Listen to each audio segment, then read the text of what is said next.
So ito na po yung nilagay no na bubong. Nag-umpisa na po sila dito sa paglagay, no? Itong parting ito, oh.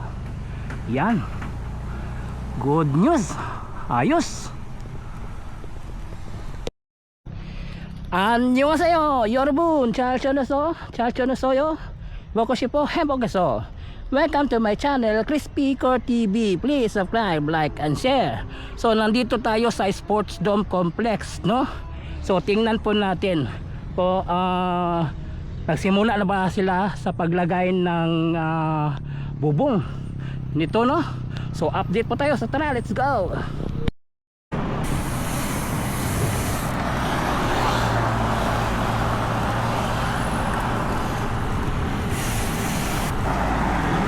So ngayon, no, patungo po tayo ng Sport Dome Complex dyan sa may Mintal, Tugbok.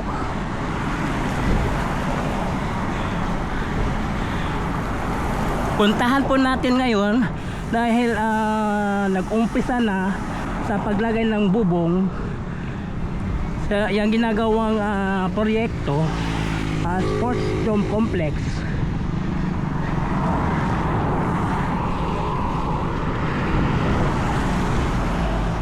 At ngayon, no, nandito tayo ngayon sa may Bukidnon Road, Catalunan Pequeño. Binabaybay po natin ito patungo sa Mintal, Tugbok Sports Dome Complex.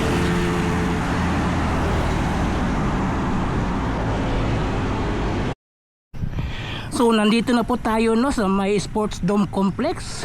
Malapit na po tayo. Ito na po siya, oh. Oh. Ito yung Sports Dome Complex dito, no? Medyo umuulan, umaambon. Subukan natin makapalipad ng drone na kasi umuambon eh. Tingnan natin ang buong Sports Dome Complex.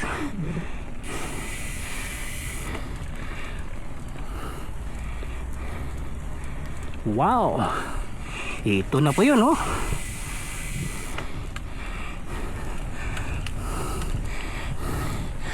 Ito na po yung pool section, no? Scuba diving.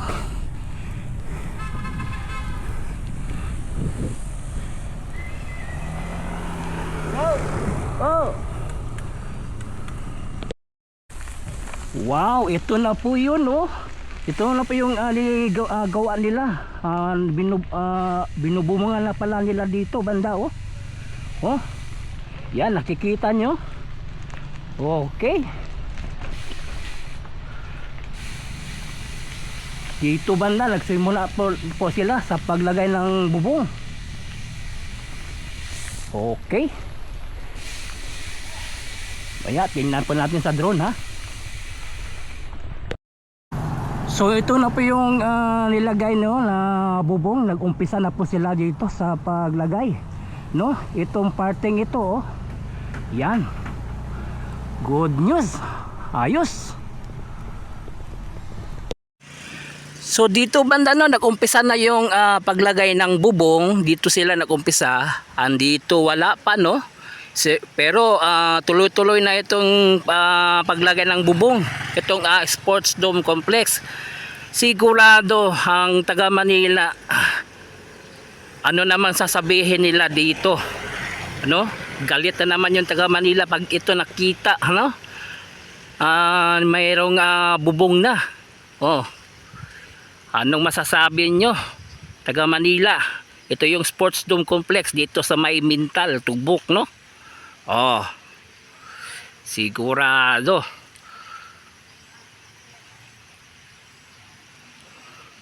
Yan. So ito yung banda sa may swimming pool, no? Yung bubong niya merong ng CPAR lens nakalagay, no?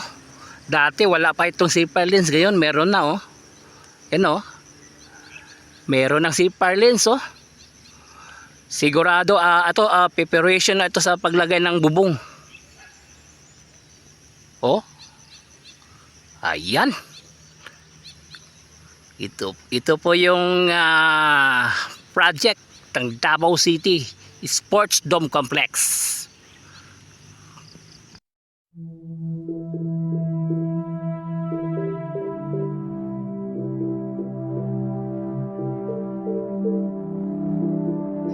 So ito na po yung Sport Dome Complex, no? Ito yung mayroong bubong. So pasensya na kung medyo may clouds. Nasa rain clouds na po itong drone natin nakukuha. So natatakpan po ng rain clouds, no? So ito na po yung Sports Dome Complex, no? May bubong na po ito. Nag-umpisa na po sila sa paglagay ng bubong. Ibaba natin ang drone para makita natin.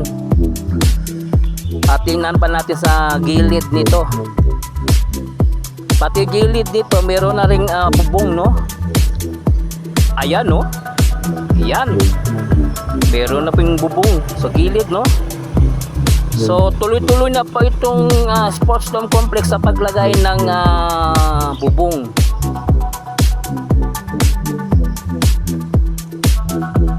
Ay, okay.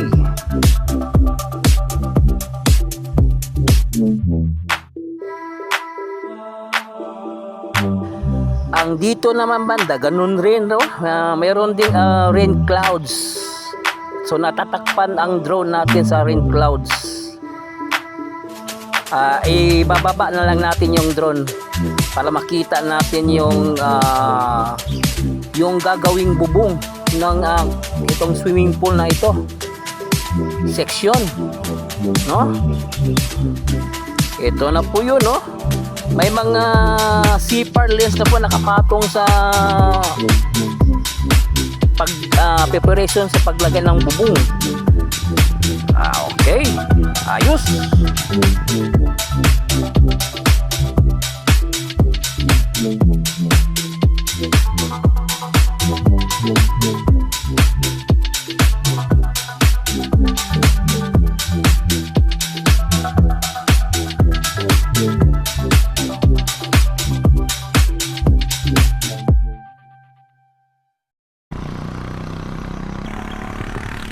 So yun, dito yung Sports Dome Complex, no? Nag-umpisa na sila doon sa bandang dolo sa paglagay ng bubong, no? Nag-umpisa na sila. At ang dito naman banda, ito yung pools section, swimming pool. May CPAR lens na nakapatong sa bubong. So preparation sa paglagay ng bubong, no? So ito na po yun. Oh, galing. Oh. Anong masasabi nyo? Ito, nag-umpisa na po sila. Ayos.